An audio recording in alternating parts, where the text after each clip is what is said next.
Hi everyone, welcome to the channel. Today's video is a classic things I hate about my car video. I go over the downsides of owning my 2016 Lexus RCF. As a quick disclaimer, I don't hate anything about my car. In fact, I really like it. With this video, my goal is to point things out about the RCF that bug me.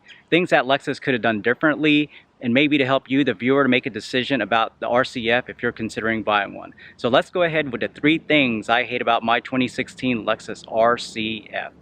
First up on the list is the infotainment system. If you watch my RCF review video, you notice I didn't spend that much time going over the infotainment system. While I was making that video, I thought to myself, if I ever decided to make a hate video about the RCF, the infotainment system would be the first thing on the list.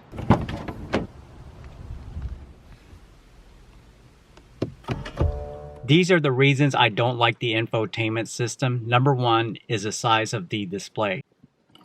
I understand the base model is not going to have all the bells and whistles. However, Lexus could have made the display size larger than 7 inches.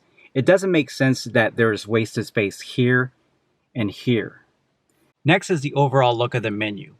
I think the menu icon should have a circular look around the corners rather than the straight edge box look we have here. I like the navigation overall. It gets you where you need to go. It works pretty well. However, the problem I have with the navigation, the graphics aren't very good. I think Lexus could have done a better job with the resolution. If you're going to spend $64,000 to $80,000 on a car, I think the infotainment system should reflect the price point. The other thing that bugs me about the infotainment system is the selection and pointer sounds. And I know this is nitpicky, but they can be annoying. There is an option to lower the pointer sounds, but even at the lowest setting, it's still annoying. With that said, there is an option to turn them off.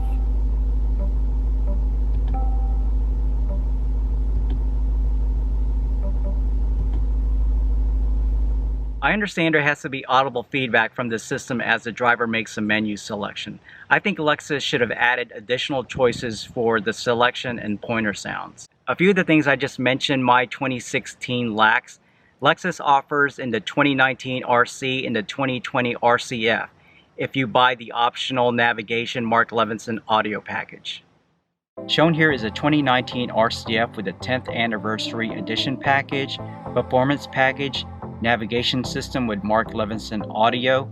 The anniversary package includes a matte Nebula gray exterior paint, blue Brembo brake calipers, polished black 19-inch BBS forged wheels, blue carbon trim on the doors, bespoke Fuji blue leather trim on the seats, steering wheel, shifter, and instrument panel, as well as a white center marker stripe on the steering wheel and driver and passenger seats. The navigation system has the bigger 10.3-inch split-screen multimedia display. The display resolution was slightly improved. The menu icons look better, the map view is sharper. I think the reason Lexus, like many other car manufacturers, refresh each car in their lineups a few years after going to production are due to improvements in technology and to keep interest within each car's life cycle, which can be 5 to 6 years. Moving on to the second thing I hate about my RCF, the rear seat backs. And this is going to get really nitpicky, and if you're triggered by it, I'm sorry. But to be honest, it was really difficult to find anything to hate or dislike about my RCF. It's such a beautiful car to look at. There's so many things to love about it, from the performance, the reliability, just the overall styling of the car. It is such a really cool looking car. Alright, the problem I have with the rear seat backs is that they do not fold down. I think what Lexus was going for in terms of the seats is a consistent look of the embossed F-Badge head restraint on each seat. It looks really cool. However, with the embossed F-Badge head restraints being integrated to the rear seat, it adds height. So it wouldn't make sense to fold them down. There wouldn't be enough clearance between the driver and passenger seats. I think what Lexus could have done differently with the rear seat backs is that they could have made the embossed F-Badge head restraints removable like the RC. On my RC 350 F Sport, the head restraints were removable and there was a luggage lever at the back where you can just lift it up and the rear seats would fold down. Instead, there's a trunk storage extension option that allows you to use the trunk space and rear seating area to load long objects. and this is how it works. But before I go through the steps, I do want to point something out that's very nitpicky. On the center armrest, there should be some type of Lexus tag on either side to help you pull down the center armrest. But what you have to do instead is put your fingers in between the top of the center armrest and this cushion here to pull it down.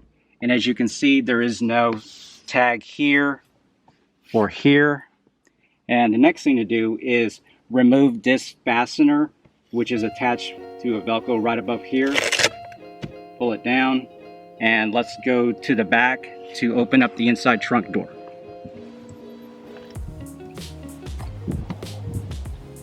Pop open the trunk.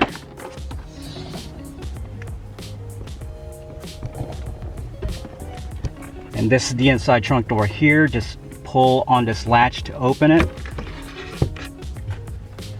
And let's go back inside. With the inside trunk door open and the center armrest folded down, again, we can utilize the trunk space and rear seating area to load long objects. And everything I just mentioned is covered in more detail in the owner's manual, as well as proper use and safety recommendations for the trunk storage extension option. Before I mention the third and final thing I hate about my RCF, let's fast forward a bit.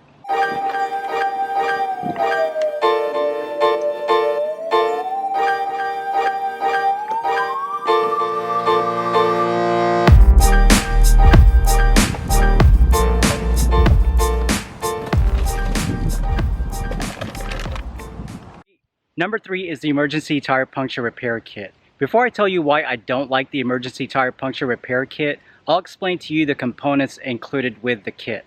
The kit has two components. One is a bottle of sealant and the other a compressor. The sealant does have a limited lifespan. There's an expiration date marked on the bottle. The bottle of sealant includes a hose, air release cap, and stickers. The compressor includes a compressor switch, air pressure gauge, a power plug that would be connected to the power outlet located in the storage compartment under the center armrest.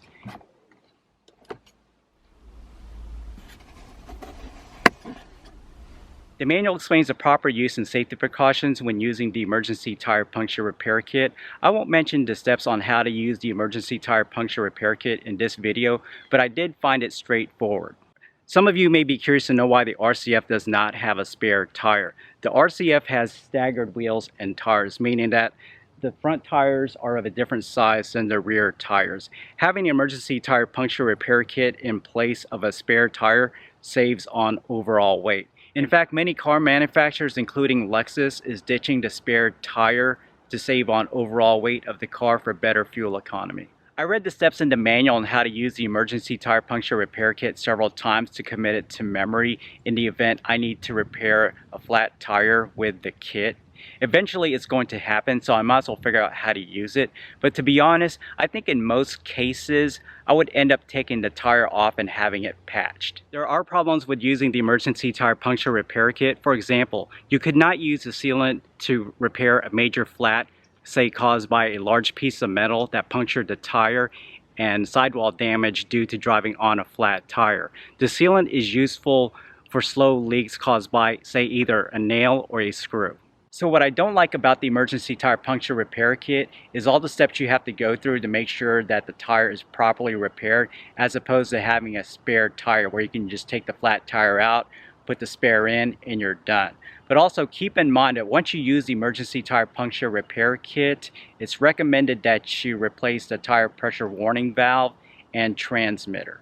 Before I close out today's video, I did read about spare tire conversion kits in some forums, with the tool tray in the emergency tire puncture repair kit compartment holder out, and this is how it looks empty. So I'm curious to know how a conversion kit would work in the RCF. That wraps up today's video about the 3 things I hate about my 2016 Lexus RCF. I hope you found this video helpful. None of the things I mentioned in this video dissuaded me from buying my RCF in any way. In fact, the positives outnumber any negatives. My RCF continues to be rock solid in terms of performance and reliability. Thanks for checking out the video. Remember to give this video a huge thumbs up and hit the subscribe button to stay notified about one of my future videos, 5 things I love about my 2016 Lexus RCF. Hit the notification bell. Until next time, I'll see you at the next video.